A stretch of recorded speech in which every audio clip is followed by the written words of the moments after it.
Hello friend, रुआ लोग कैसन बानी। सालू मिश्रा ऑफिशियल ब्लॉग पर स्वागत करतानी। तो आज हम लेके आए बनी बहुत सुंदर बाई छठी मैया के गीत है, बहुत प्यारा बा। रुआ लोग सुनब जरूर। तो आई हम सुनावतानी और जैसन भी लागे रुआ लोग कमेंट में बताएं। अगर नया हो हम चैनल पर तो चैनल के सब्सक्राइब कर लेम, घंटी के दबा देम, ताकि घंटी के दबा देम तो जो भी हम नया वीडियो अपलोड करम तो रुआ लोग भी फटाक से पहुँच जाई।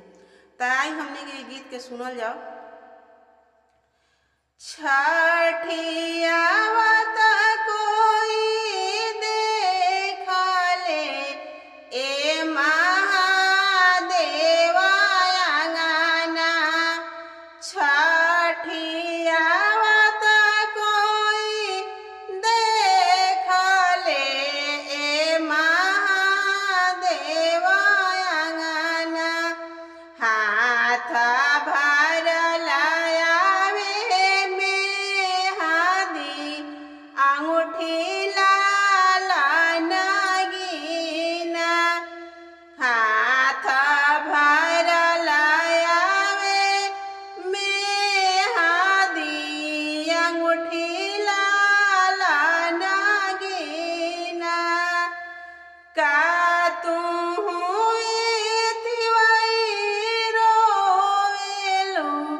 गोदी भरबा तोरा।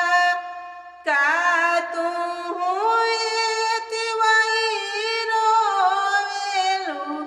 गोदी भरबा तोरा।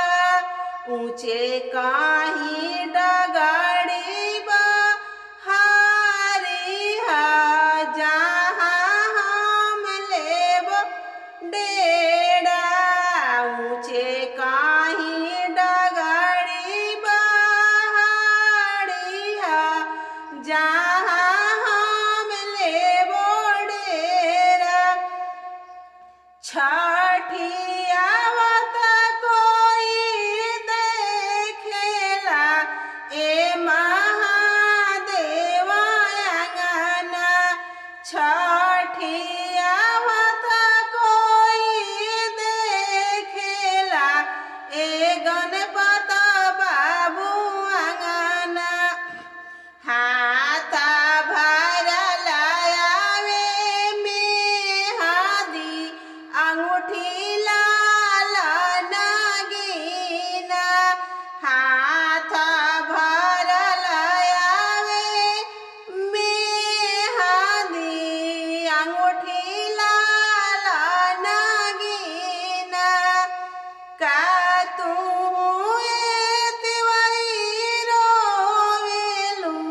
गोदी भरबा तोरा।